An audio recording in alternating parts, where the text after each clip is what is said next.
Why can't Sharkboy breathe underwater? And why would supposedly valiant heroes steal cookies? Here are a few things about the adventures of Sharkboy and Lavagirl that people only seem to think about once they've grown up.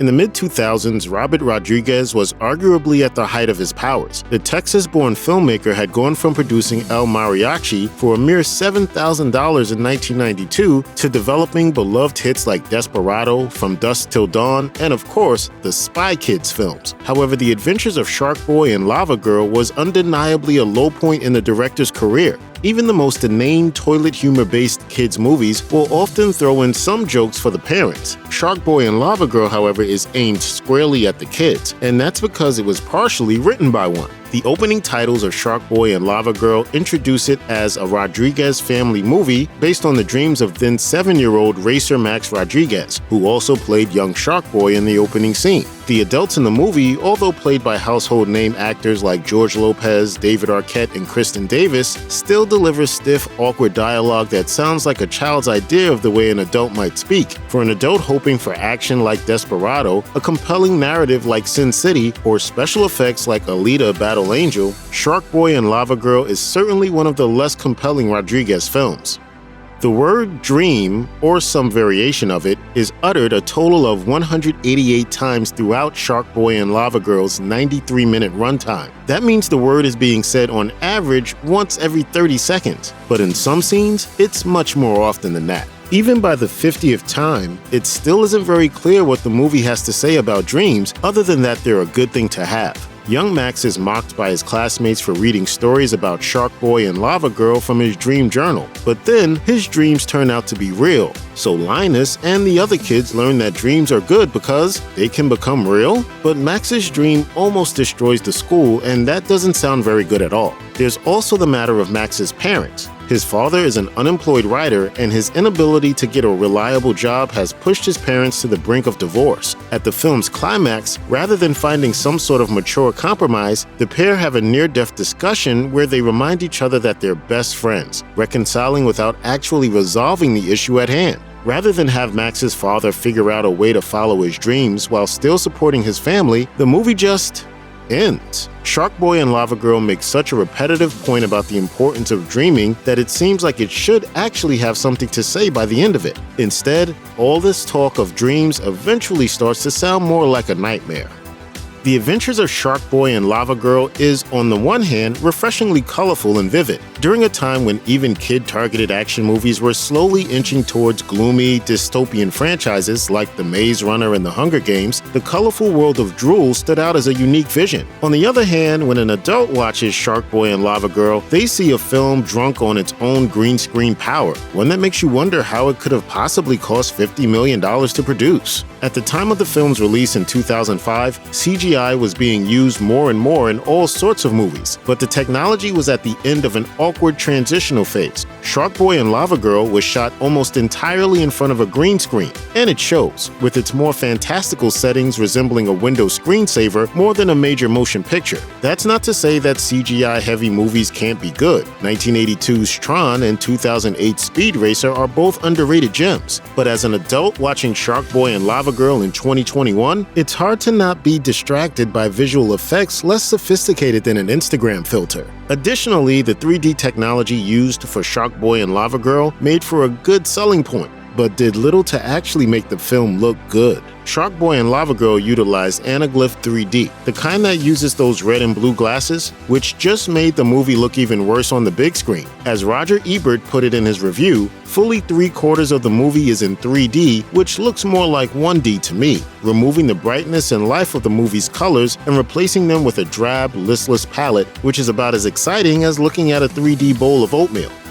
In 2005, George Lopez was at the top of his game. He was gearing up for the 5th season of his highly rated sitcom George Lopez. He'd made cameos in shows like Curb Your Enthusiasm, and he'd established himself as a well-respected stand-up comedian. In Sharkboy and Lavagirl, Lopez fully commits to his dual role as Max's teacher, Mr. Electricidad, as well as one of the chief bad guys on Planet Drool, Mr. Electric. Both roles are over the top, of course, and Lopez mostly pulls them off. Highlights include his demand for Max and his bully to be friends as a teacher, or his constant spouting of electricity-based puns as a floating orb with claws for hands.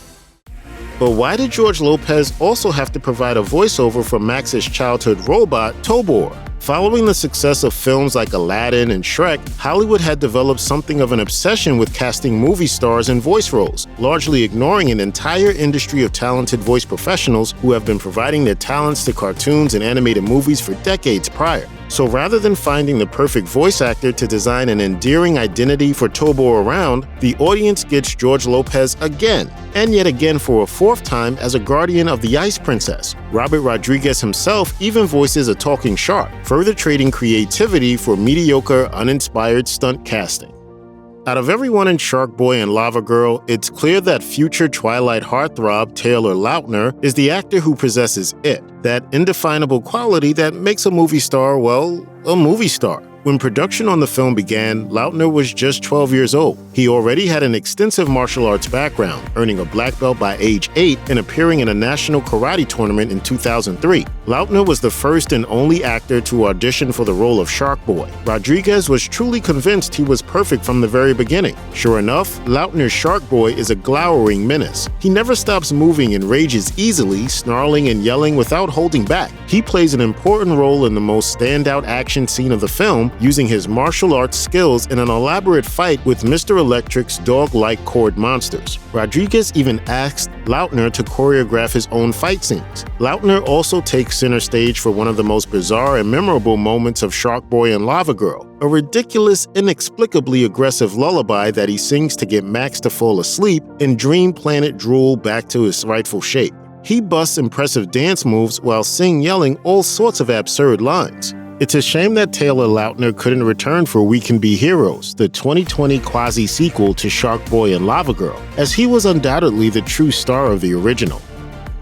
You'd think that the whole point of having elements of Max's dream world echo elements of Max's real world would be to illuminate his relationships with the people and things that surround him. Lavagirl, for example, asks Max why he made her Sharkboy's partner when they're, quote, not compatible, the same words Max's mother used to describe why she and Max's father are not getting along. Such moments could, if properly and somewhat clearly presented, give a film like this greater depth. Unfortunately, Sharkboy and Lavagirl breeze past the questions as quickly as they bring it up. The additional presence of Max's parents as cookie-hungry giants on Planet Drool just serves to make things even more confusing. Then there's Mr. Electricidad, who allows his daughter Marissa to face off against a giant robot with his own face on it. While the idea of a girl facing off against an imaginary construct of her own father seems like it could be rich with symbolism, such moments don't seem to connect to any greater theme, other than revolving around the loose, Freudian concept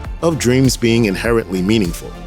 The Adventures of Sharkboy and Lavagirl has a few off-putting attempts at the sort of wink-wink adult humor other children's movies sometimes tackle with wit and subtlety. Here, however, they come across as awkward at best, and just plain confusing at worst. At one point, Sharkboy says he's heard that the Ice Princess is the most beautiful girl on the planet, causing Lavagirl to get jealous and zap him in the butt with her lava powers. Other moments include Mr. Electricidad's insistence that Max stays away from his daughter and Linus's reaction to Lavagirl burning his desk. During moments like these, it feels like you can see remnants of a screenplay with jokes intended for adults, but they're ultimately more half-baked than the cookies in Max's kitchen. In We Can Be Heroes, it is revealed that the pair eventually got together and had a child of their own. At some point, it seems that what was once implied has now become explicit. It might seem like a minor detail, but early on in Sharkboy and Lavagirl, Max wakes up to find that the cookies his mom baked and left in the kitchen have been strangely consumed. One of the cookies has jagged shark-like teeth marks in it, while the other is burnt and remains hot to the touch. His parents, of course, don't believe his repeated insistence that it wasn't him who ate the baked treats, and clearly, judging from the evidence, it was Sharkboy and Lavagirl. It's not until the next day that the duo reveal themselves as real heroes, recruiting Max to help them save Planet Drool while he's asleep in class. As cute as the scene might be, it also begs a question. Why bother sneaking into his house the night before they were going to contact him anyway? Are the heroes like Santa Claus? Did they think it would be funny to get Max into trouble? Not only has Max seemingly discovered that Sharkboy and Lavagirl are real, but in this scene, he also learns that they have no issues with chocolate chip thievery. After he wraps up his battle with Minus on Drool, Lavagirl tells Max to blink 3 times, which will take him home, much like Dorothy clicking her heels together in The Wizard of Oz. When he does so, he wakes up back in his classroom, implying that a large portion of what we've just seen was a dream of some sort. But during that dream, Max fell asleep and had another dream inside of that dream. Is that even possible? It seems like The Adventures of Sharkboy and Lavagirl is a lot like Inception, but without Leonardo DiCaprio patiently explaining how things work. There are dreams within dreams, and then those dreams intrude on what you thought was reality all along. Like dreams themselves, the whole thing is as impossible to follow as it is to explain to anyone else. This is yet another nitpick, but it's the sort of thing that can really nag an adult. Up until the very last battle on Drool, it is made abundantly clear that Sharkboy possesses the abilities of, well, a shark. After being lost at sea, Sharkboy was raised by sharks, growing sharp teeth, fins, and gills as he adapted to the shark lifestyle. However, in the big showdown with Mr. Electricidad, electric eels get the better of Sharkboy, nearly causing him to drown. You know, because sharks have to watch out or they could drown. What about the gills that we saw all up and down his sides at the beginning of the film? It's an example of a screenplay giving a character a newfound limitation simply because it is called for at that particular moment to build dramatic tension. It's also frustratingly lazy. Nearly 2 decades later, The Adventures of Sharkboy and Lavagirl continues to hold a special place in the hearts of those who discovered it as kids. However, thanks to all sorts of bizarre moments and choices, you'd probably be doing yourself a favor to keep the movie in your memories rather than revisiting it on your streaming site of choice. Check out one of our newest videos right here. Plus, even more Looper videos about your favorite movies are coming soon. Subscribe to our YouTube channel and hit the bell so you don't miss a single one.